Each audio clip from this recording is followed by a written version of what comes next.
네, 이번 6.3 지방선거에서 서울은 행정 규모로나 정치적 상징성으로나 최대 격전지가 될 것으로 보입니다. 이곳에 헌정사 최초로 서울시장 5선에 도전하는 분이 계시죠. 국민의힘의 오세훈 후보 스튜디오에 모셨습니다. 어서 오세요. 네, 안녕하세요. 반갑습니다. 네, 5번째 서울시장 도전이신데 지금은 워낙에 정치적 지형도가 녹록지 않기 때문에 이번에 좀 각오가 남다르실 것 같습니다. 그렇습니다. 참 어려운 선거입니다. 원래 새로운 정권 출범 초기 한 1년 이내에 치러지는 선거는 사실 그 신정부에 대한 지지율이 매우 높은 시점이잖아요. 예. 참 내외 상황이 저한테 녹록지는 않습니다. 네. 어쨌든 선거 전의 핵심이라고 하면은 시민들과의 이제 소통이 이제 가장 중요할 거고요. 후보님 SNS를 저희가 이렇게 보니까 시민들과 가까이 만나는 모습들이 이제 많이 볼 수가 있었는데요. 어떤 모습이 있는지 저희가 잠시 좀 준비를 해봤습니다. 같이 보시죠. 예. 시민들의 제일 큰 불만이 민원 시스템이 엉망이다. 그래서 평균을 내보니까 한 통화가 연결되는데 67분. 민원을 포기하는 거죠. 120 시스템을 도입했는데 한 통화 연결되는 평균 시간이 26초로 땡겨줍니다. 제 신분을 숨기고 플래카드를 신년 인사 쳐놨던데 바람이 불어서 이게 중앙선까지 딱 흔들리는 거예요. 120에 전화했죠. 1분도 안 돼가지고 문자가 왔어요. 강남구청에 연락했습니다. 처리했습니다. 120이 아직도 잘 작동하는구나. 감동이었죠. 민원 만족도가 처음에 41점인가 그랬거든요. 취임했을 때. 이거 만들어 놓고 나서 3개월 뒤에 측정하니까 95점으로 훅 올라가 있더라. 안녕하세요. 텔레비에서 봤는데. 서울시정이라는 게 일상생활 챙기는 거잖아요. 생활행정이잖아요. 네, 저희가 맛보기로만 보여드렸는데 네. 120 콜센터는 저도 좀 이용을 해본 적이 네. 있는데 이제 좀 자리 잡았다 이렇게 보시는 겁니까? 조금 자리 잡은 예. 정도가 아니라 이제 전국으로 다 확산이 돼서 예. 전국의 민원 처리 시스템이 전부 만족도가 매우 높아졌죠. 정말 시스템적으로 해결한다고 노력을 해봤는데 이게 아주 적중을 해서 요즘에는 서울시에 갑자기 뭔가 필요한 게 있거나 불만이 있으시거나 또 좋은 아이디어가 있으실 때 제안해 주는 게 매우 활발하게 돌아가고 있습니다. 시장님도 직접 이용하신다고 하는데 어떨 때 주로 하십니까? 아까 잠깐 얘기가 나왔던 게 예. 지난 설 연휴 직후의 얘기인데요. 예.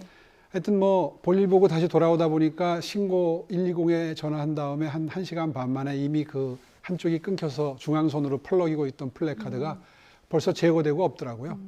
그러니까 제가 일부러 좀 가끔 그렇게 신분을 숨기고 확인을 하는데 네. 역시 계속 잘 작동하고 있습니다. 예, 시장님도 전화한다고 하니까 직원분들 더 긴장하고 일하고 있을 것 같은데 잠시 봤지만 새벽 동행 자율버스요? 그건 네. 어떤 건가요? 제가 기사 보니까 새벽 4시에 타셨던데요? 그러니까 저거는요. 예. 원래 그 새벽에 출근하시는 분들이 매우 어렵습니다.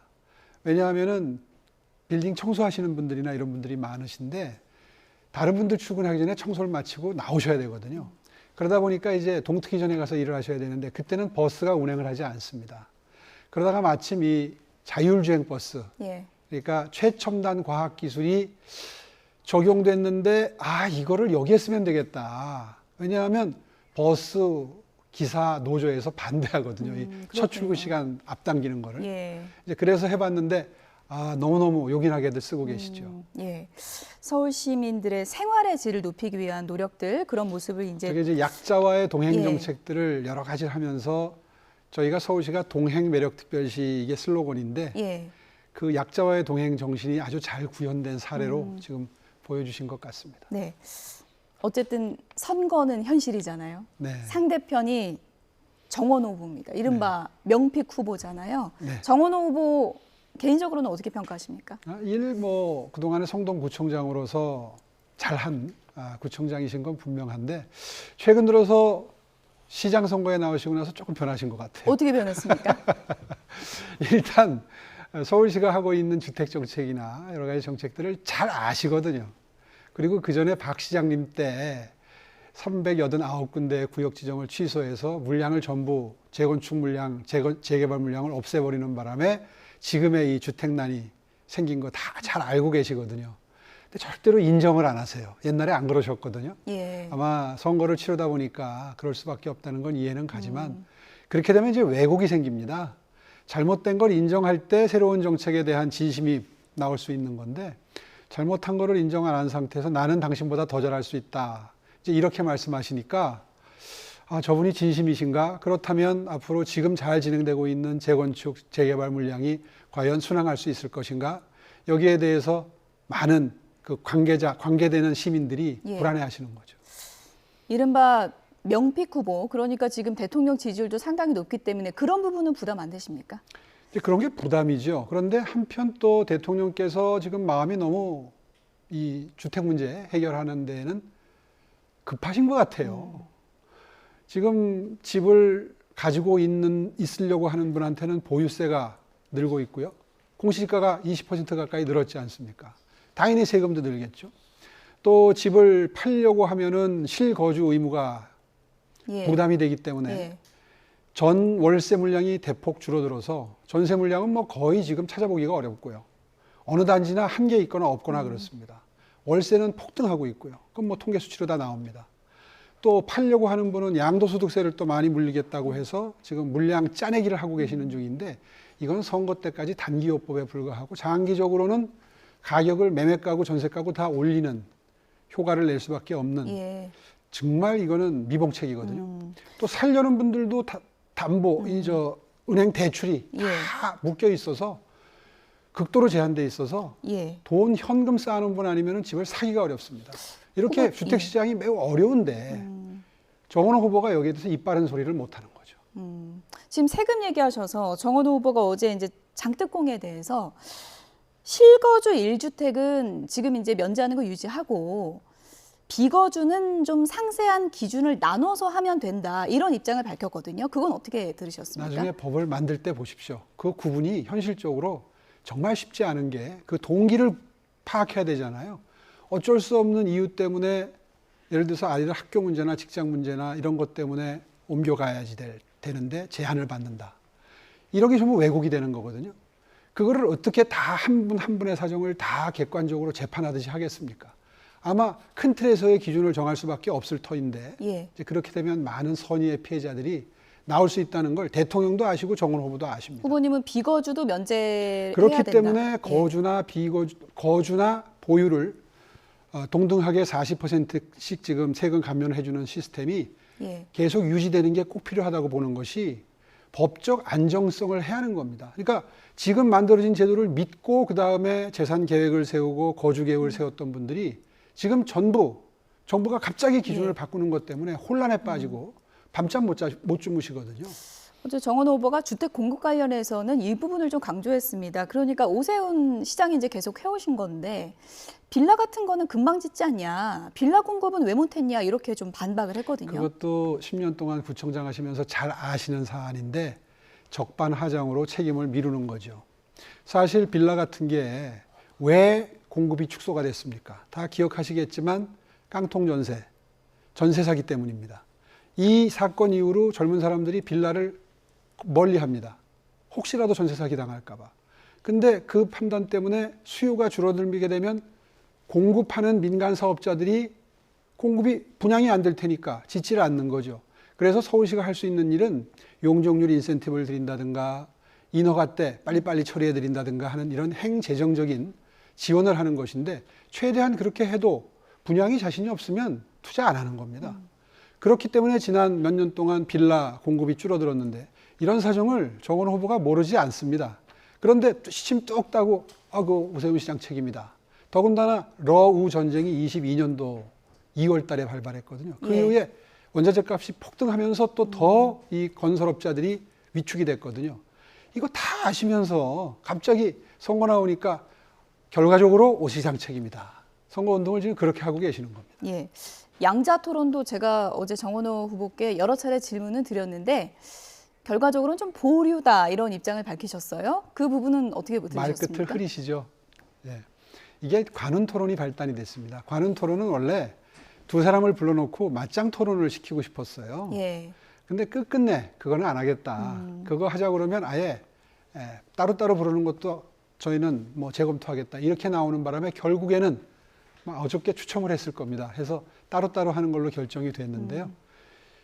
옳지 않죠. 왜냐하면 지금 보세요. 오늘 이렇게 주택 문제에 대해서 날선 공방이 오가는데 이거를 둘이서 토론해야 자웅이 가려지지 않겠습니까? 제가 좀 가교 역할을 하고 있는 것 그 같습니다. 결과적으로 지금 이렇게 예. 인터뷰에 나와서 서로 자기 하고 싶은 말 하고 있는 거예요. 예. 이게 무슨 토론이 되겠습니까? 근데 정원 후보는 오세훈 후보께서 과거에 TV 토론만이 능사가 아니다 이런 말 해놓고 왜 말 바꾸냐 이렇게 또 반박을 하더라고요. 그거는요. 우리 당 경선 때 예.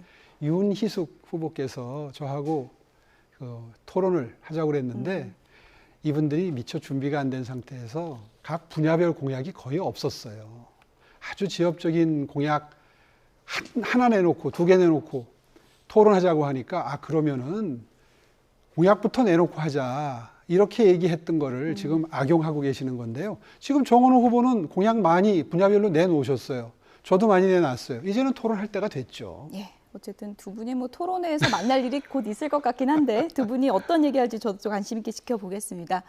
최근에 이제 정치권의 화두는 아무래도 이제 공소 취소 논란이고요. 정원호 후보도 어제 제가 질문을 드리긴 했는데 민생 위주로 고민을 하고 싶다면서 즉답은 좀 피했습니다. 이 피하고 싶겠죠. 공소 취소 논란이 이번 지방선거에서 좀 변수가 될 거라고 보십니까? 결과적으로 시민 여러분들을 유권자 여러분들을 아마 굉장히 분노하게 할 만한 사안이라고 생각합니다. 21세기 문명 사회에서 뭐 몇십 년 전 뭐 아프리카 독재국에서나 있을 법한 이런 무도한 이제 폭주를 지금 시작을 한 건데요. 더 큰 문제는 뭐냐면 이거를 발제한 그 대표 발의한 분도 그리고 어저께 어디 인터뷰에 나오셔서 우리 국민들 열의 8, 9은 공소 취소가 뭔지 모른다라고 하려고 하는데 이거를 밀어붙이고 싶은 마음이 지금 드러나고 있지 않습니까? 근데 그 두 분이 다 법안 발의한 분이나 그런 망언을 한 분이나 다 정원호 캠프의 본부장들이십니다. 공동본부장. 매일 보실 거거든요. 그러면 같이 책임을 져야 될 위치에 있는 겁니다. 그런데 나는 그거는 민생 문제가 아니니까 그걸 정쟁이라고 그러시더라고요. 이 중요한 민주주의를 파괴하는 문제를 정쟁이니까 나는 모르겠으니 그냥 우리는 민생 토론이나 합시다. 이런 지금 입장을 견지하고 계시는데 인구 1,000만의 서울시를 책임지겠다는 분 입장으로는 다소 분색하지요. 예. 뭐 지자체장 후보들과도 한 자리에 모이셔서 이 공소 취소 논란에 대해서 쓴소리 내셨던데 이게 어떻게 보면은 좀 뭐 보수 결집의 기폭제가 될 수 있다 이런 분석도 있던데 그건 어떻게 생각하세요? 하나의 계기는 예. 될 수 있을지 모르지만 예. 그게 아마 결정적인 그 변수는 되기가 어려울 겁니다. 어차피 당 대 당으로 출마를 한 거기 때문에 뭐 단일화가 된다든가 하는 거를 바라기에는 어렵고요. 어쨌든 이런 국가적인 사안의 경우에는 공조하는 모습, 지금 야당이 많이 약세지 않습니까? 예. 수적으로도 열세고 힘을 모으는 게 필요하다는 그런 관점에서 힘을 한번 모았습니다. 네. 여론조사 추이를 보면 좀 좁혀진 여론조사도 최근에 나오고 있고요. 어쨌든 뭐 막판 가면 접전이 될 거다. 뭐 이런 시각도 있는데 개인적으로는 판세 분석 어떻게 하고 계세요? 저는 뭐 이게 격차가 많이 벌어질 때도 원래 서울시장 선거는 막판에 가면은 한 3% 안쪽으로 이 지지율이 격차가 줄어든다 이런 말씀 드린 적이 있는데요. 아마 꾸준히 따라 올라가서 막판에 어떻게 될지 모르는 그런 초박빙의 선거가 될 거라고 저희는 예측을 하고 있고요.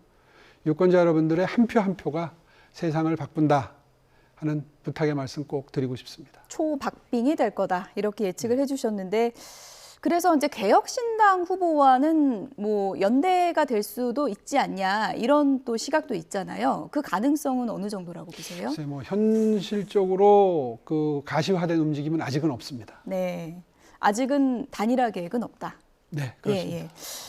오늘 나오셨으니까 아무래도 이제 뭐 보수 정치에 대한 질문도 하나 드려야 될 텐데 이번에 이제 지방선거에 임하는 유권자 중에서 일부 뭐 여러 가지 이제 의견이 다를 수 있지만 내가 국민의힘 뽑으면 장동혁 체제가 유지될까 봐 못 뽑겠다 이런 분들 계시거든요. 그 부분에 대해서는 어떻게 생각하십니까? 글쎄요. 그런 생각 때문에 혹시 투표장에 나오시지 않는다면 아마 세상을 바꿀 기회를 스스로 포기하는 셈 되지 않겠습니까?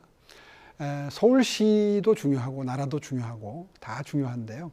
서울시는 지금 엄청난 변화의 퀀텀 점프의 기반을 이제 지난 4, 5년 동안 마련했습니다.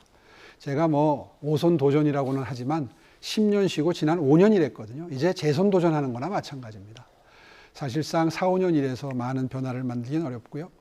이제 그 변화의 시작인데 특히 이 모리라고 하는 국제적인 평가기관에서 나온 걸 보면 도시경쟁력 순위가 8위에서 6위로 뛰었습니다. 이게 삶의 질을 종합적으로 다 성적을 낸 건데요. 예. 어떤 하드웨어 한두 개로 승부하는 것보다는 도시는 미래가 바로 이런 삶의 질 변수들을 수십 가지 고려한 종합적인 평가에 의해서 좌우되는데 이제 변화가 시작이 됐는데 퀀텀 점프를 할 수 있는 기회 시민 여러분들이 꼭 예. 만들어 주시면 좋겠습니다. 30초 정도 남았는데요. 약자와의 동행을 내걸고 시정을 지금 임해 오셨는데 끝으로 어떤 뭐 성과가 있었고 그리고 서울 시민들에게 어떤 얘기 하고 싶으신지 카메라 보면서 짧게 부탁드립니다. 네. 예. 우리 사회의 가장 큰 문제가 이 계층 이동 사다리가 망가진 겁니다. 양극화가 심해진 겁니다. 이걸 복원하기 위해서 약자와의 동행이라는 시정 가치를 맨 앞에다 놓고 지난 5년 동안 많은 노력을 기울인 끝에 이제 뭐 서울런으로 공부를 시작한 학생들이 많이 대학에 들어간다든가 하는 변화의 기틀을 마련했습니다. 이러한 변화가 변함없는 지속적인 포용 성장으로 이어질 수 있도록 꼭 투표장에 임하셔서 미래의 변화 함께 만들어주시면 감사하겠습니다. 네, 지금까지 서울시장 5선 도전자 오세훈 후보 만나봤습니다. 오늘 고맙습니다. 감사합니다.